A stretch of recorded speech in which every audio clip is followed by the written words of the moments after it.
So I'm not gonna lie here. At first, I remember clear as day, like this was yesterday. I remember sitting in a Waffle House, and I don't know if you know what a what Waffle House is, Yeah. but I was sitting in a Waffle House, and I remember scrolling on Twitter, and I saw that news, like that headline of people, I guess, who got released, and mindful that I just got signed to the WWE. I was 20, 21, 22 years old, and of Yeah. course, age is no excuse at all. But again, I'm so new to the WWE.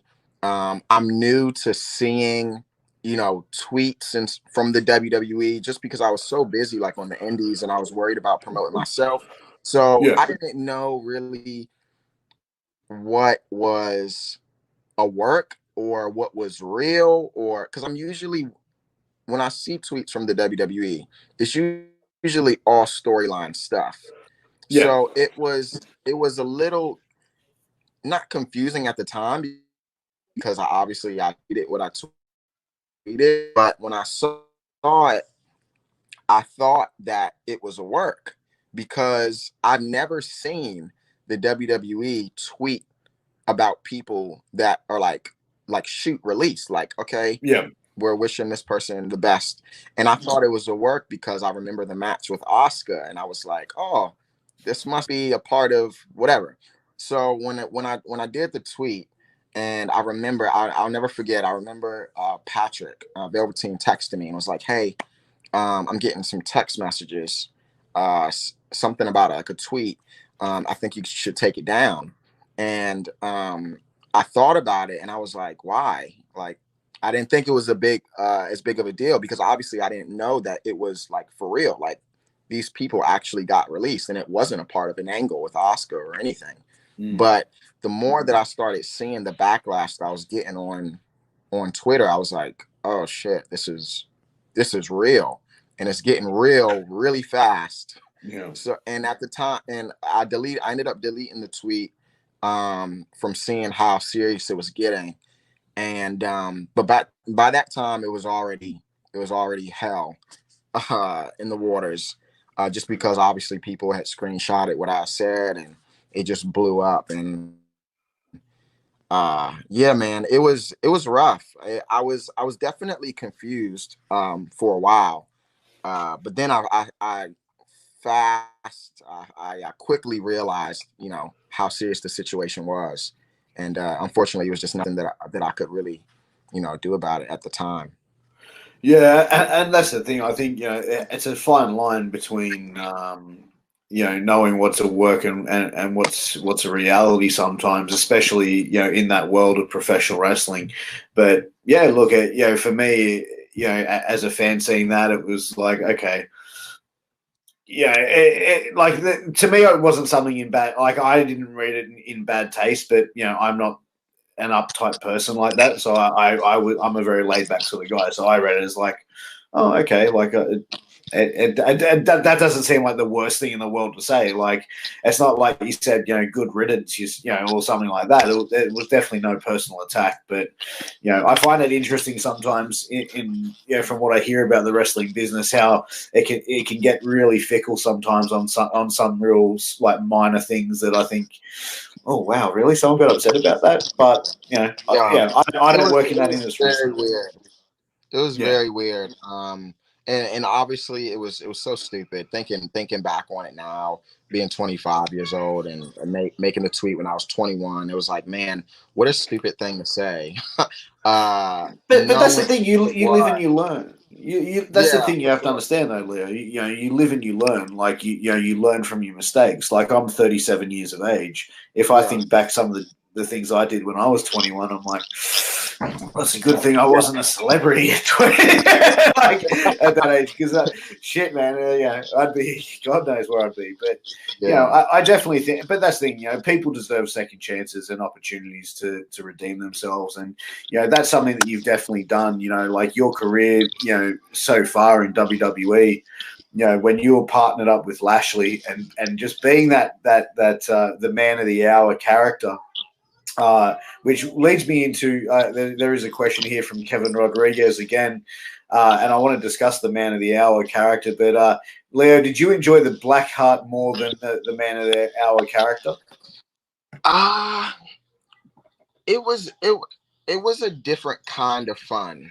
Again, I felt like, and a lot of people wasn't aware of this when I was doing the Blackheart character, but again, like this was something that happened so organically, and I was kind of doing it more for me. I was trying to figure out a way to cope with my emotions and feelings that I was going through personally.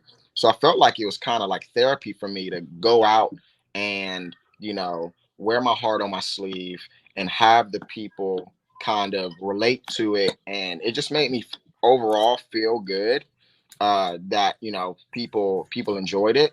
But with the Man of the Hour character, it was just fun, man. It's super brash and loud and arrogant, and it's just fun. Like, who doesn't like being the bad guy? Like it.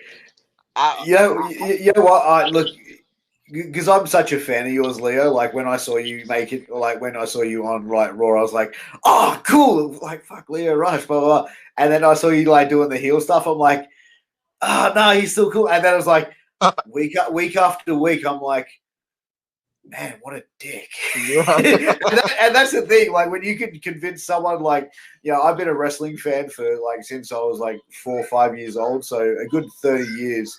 So when a wrestler can actually get me to turn and go, what an asshole. Like I'm like, well played.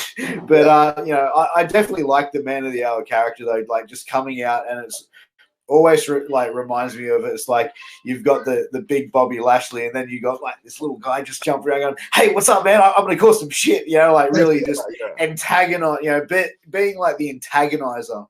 And the antagonizer of it to me is like, it was really enjoyable. And you actually brought out a character in Bobby Lashley as well, which, I think that, people were able to start to see a different side of him as well in that partnership. But who came up with the idea of putting you and Lashley together? It was Vince. It was so crazy, man. At the time I was on 205 Live, and I was traveling with the SmackDown loop, and I just ended up I got a call saying that they needed me for Monday Night Raw, and I was like, oh wow, that's different, that's cool. I didn't know, they didn't tell me what exactly I was doing. I just showed up. I got there, ended up talking to Vince, talked to Paul Heyman, and they kind of gave me the rundown, and I was like, man, this is huge. But at the same time, I was so confused because I was never known as the promo guy. So for them to say, hey, we want you to talk for Bobby, we want you to be his hype man, his manager, I was like, whoa, this is serious. I was definitely nervous. Just because, I like, again, I've never been known as the promo guy, and back to what you said with, you felt like, I was able to go right to Raw as soon as I got signed to NXT. And I felt that way physically. I was confident enough in my in-ring ability, and I knew that I would be able to put on good matches and work with all of these guys. But I definitely did not feel comfortable with my mic skills at all. So I'm glad that I got put in that position. And because I literally learned as that time was going on. I learned how to cut promos. But man, you were cutting some amazing promos, and Kevin Rodriguez writes, the Man of the Hour ring gear is badass, and that was some pretty badass gear. But when you're working for WWE, you're gonna get some cool shit to wear to the ring. So got to, man. But that's the thing. Like for me, when I saw you partnered up with Lashley, my thought went, okay, they're going to build Lashley as a formidable opponent for Lesnar. And it's, Lesnar's got Paul Heyman, Lashley's got Lio Rush. And that to me got me excited. Like the fantasy booking in my head, like I'm just imagining like the build up, like the promo to promo for you and Paul Heyman to go back and forth with. And I really think that, if given that opportunity, you guys could have done some really entertaining promos. But was that ever on the table for Lashley and you? Was that the sort of plan at any stage? Oh, we Was to have talked him about it face? all the time. All the time we talked about it. That was literally, from the day that we started, we were like, we need to build this to eventually go head to head with Lesnar and Heyman, and still to this day, crazy. The last time I was Bobby was over a year ago, and people still talk about it to this day. That, man, I really wish we would have got Leo and Bobby versus Heyman and Lesnar. I think that would have been really cool. That was just something that everybody wanted. So Yeah, yeah, no, I'm that I glad it was didn't clamoring happen. for it.